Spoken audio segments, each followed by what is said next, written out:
It felt like the sun had disappeared. The snow surrounded the grizzly bear as he struggled to walk in it.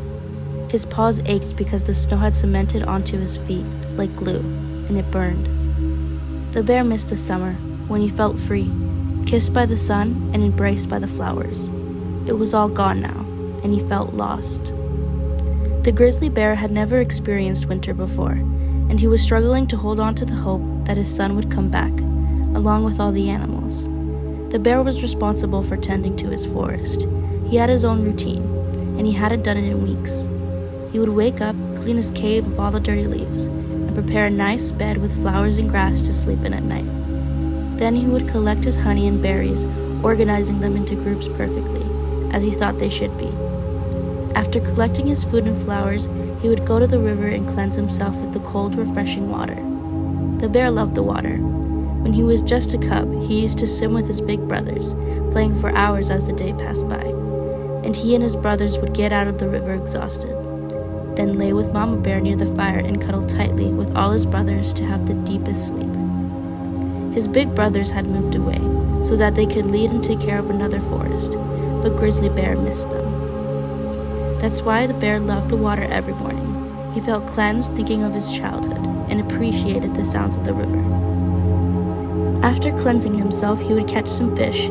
He always thanked the fish for the elements they provided him for their life. He used every part of the fish, from the scales to the bone, to honor the life of the fish. He would bring some fish to his Mama Bear, who lived near his cave. He liked visiting his little brothers, and Mama Bear appreciated the help with food. The bear made sure that every animal felt fulfilled and satisfied, helping the squirrels build their homes and babysitting some baby deer for Mama Deer. After that, the bear would spend some time with the birds, talking about the wonders of life under the meadow until the sun set.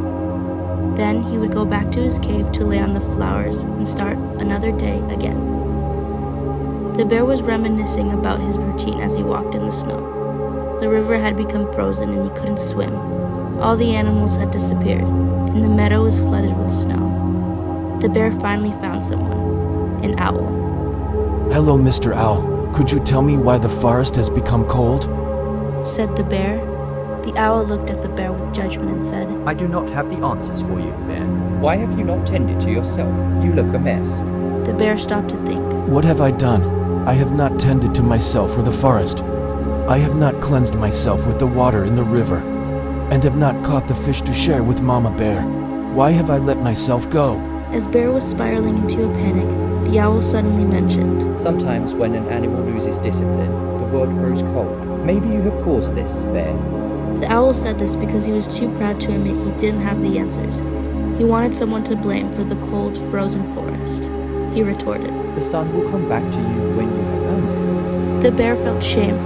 He had worked so hard to do everything in his routine perfectly. When he began to feel tired, the leaves started to change color until he was burnt out like a flame.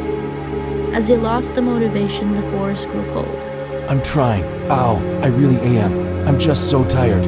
He whispered in embarrassment. The owl's eyes narrowed, a sly smile creeping onto his face. "Trying," he mumbled. "Trying is not enough, dear bear. I've heard tales of bears in another forest who do twice as much work as you. They keep their forest warm and lively, unlike this desolate place. Perhaps if you worked harder, the sun would return." The bear's heart sank. Was it true? Had he truly not been doing enough? The owl's words echoed in his mind, filling him with doubt and guilt. But I have done all that I can. The bear protested weakly. I have worked tirelessly to keep my routine, to care for my cave and the creatures around me." The owl's laughter was cold and cruel. "Tirelessly? How? You are nothing but lazy, bear. You have let yourself go. And now look at what has become of this forest. It is your fault." The bear's eyes filled with tears, a mix of exhaustion and frustration. "I need rest. I cannot keep up this pace any longer." The owl's eyes gleamed with triumph. Rest. Rest is for the weak bear. If you cannot handle the responsibility of keeping this forest alive, then perhaps you do not deserve the sun's warmth. The owl was cruel with ignorance.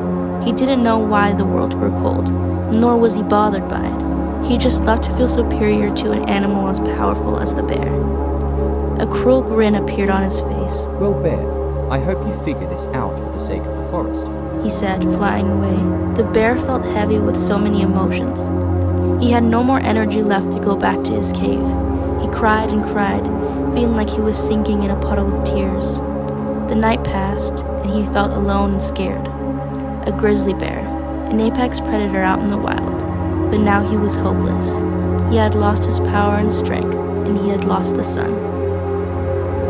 He didn't sleep all night. In the morning, the bear heard rustling around. He heard the laughter of his little brother cubs running around. He wondered why they were so far into the forest. He wanted to help, but he was so exhausted he couldn't move. He felt a paw on his back. I have been looking for you, dear bear. What's wrong? He couldn't respond. Then, he heard steps walk closer to him and felt someone lift up his chin. Oh, bear, tell me what's wrong. Why are you so far from the cave and here all alone? The bear didn't even know where to start. He felt so guilty. How could he have left the cubs without sun and without food for weeks? All he could muster out of him was, I'm sorry, Mama Bear. Why are you sorry, my love? Mama Bear asked. I made the sun go away because I am a lazy bear. I have not brought the fish for us and my brothers in weeks. I'm so sorry, Mama Bear. Grizzly Bear confessed.